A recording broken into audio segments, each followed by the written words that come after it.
Yes, dictation की गति है 70 शब्द प्रति मिनट। डिक्टेशन स्टार्ट होगा 5 सेकंड बाद। तब तक के लिए रेडी रहें।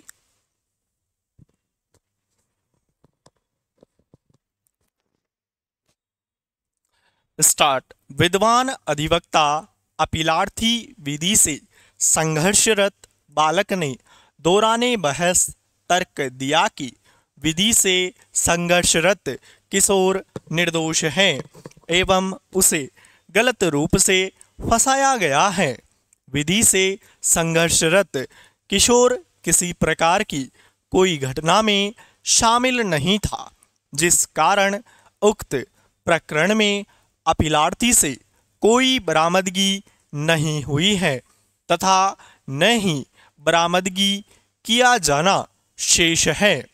अपीलार्थी के विरुद्ध अंतर्गत धारा 140, 310 व 115 भारतीय न्याय संहिता का अपराध बनना नहीं पाया जाता है।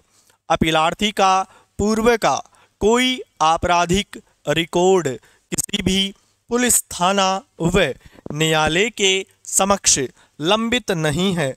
स्वयं परिवादी जो कि हलवाई का कार्य करता है, उसके साथ रोटियां बनाने का कार्य करने वाली मीरा की पुत्री के साथ नाजायज हरकत करता था, जिसके बाबत विधि से संघर्षरत किशोर द्वारा बताए जाने से खफा होकर यह प्रकरण दर्ज करवाया गया है। स्वयं परिवादी के विरुद्ध उसके साथ रोटियां बनाने का कार्य करने वाली मीरा की पुत्री द्वारा दुष्कर्म का मुकदमा संख्या 332/2024 पुलिस थाना रिंगस में दर्ज करवाया गया है, जिसकी प्रमाणित प्रति पेश है, जो अनुसंधानरत है। इस प्रकार स्वयं परिवादी नाबालिग बच्ची के साथ काफी समय से दुष्कर्म करता रहा, जिसकी जानकारी अपीलार्थी को होने पर उक्त तथ्य को अपीलार्थी द्वारा उजागर करने की स्थिति में अपीलार्थी के विरुद्ध उक्त गलत व झूठा मुकदमा दर्ज करवाया गया है।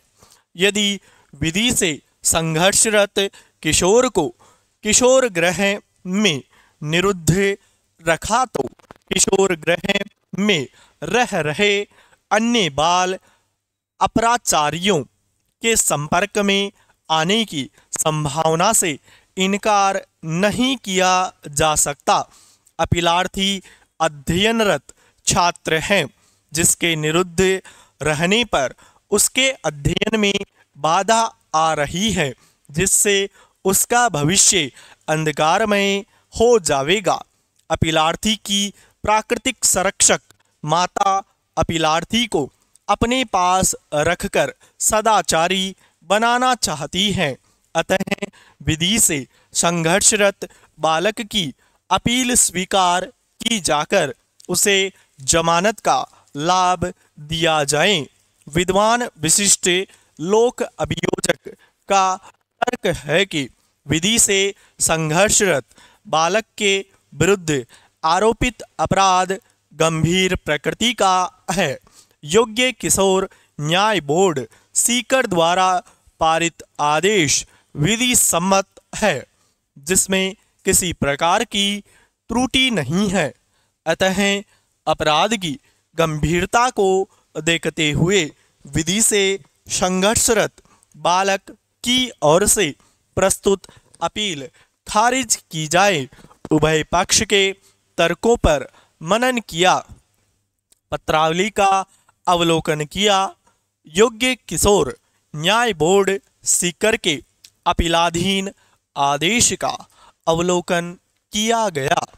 प्रस्तुत अपील के निस्तारण हेतु न्यायालय को यह देखना है कि क्या विधि से संघर्षरत किशोर को उसके प्राकृतिक संरक्षिका माता सावित्री देवी को सुपुर्द किया जाना चाहिए या नहीं।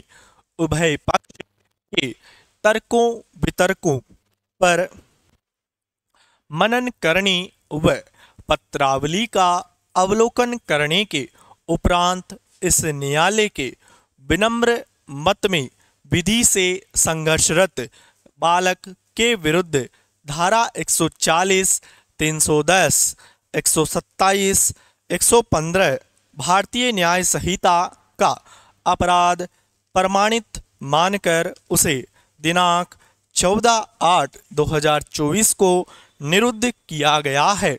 तब से वह राजकीय किशोर गृह सीकर में निरुद्ध हैं। स्टॉप, पूर्ण स्टॉप। दोस्तों, यदि आपको इसका आउटलाइन चाहिए तो अलग से प्लेलिस्ट दी गई है, वहां जाकर आप इससे संपूर्ण क्लास का आउटलाइन प्राप्त कर सकते हैं। धन्यवाद। जय हिंद, जय भारत मेरे प्यारे प्यारे बच्चों।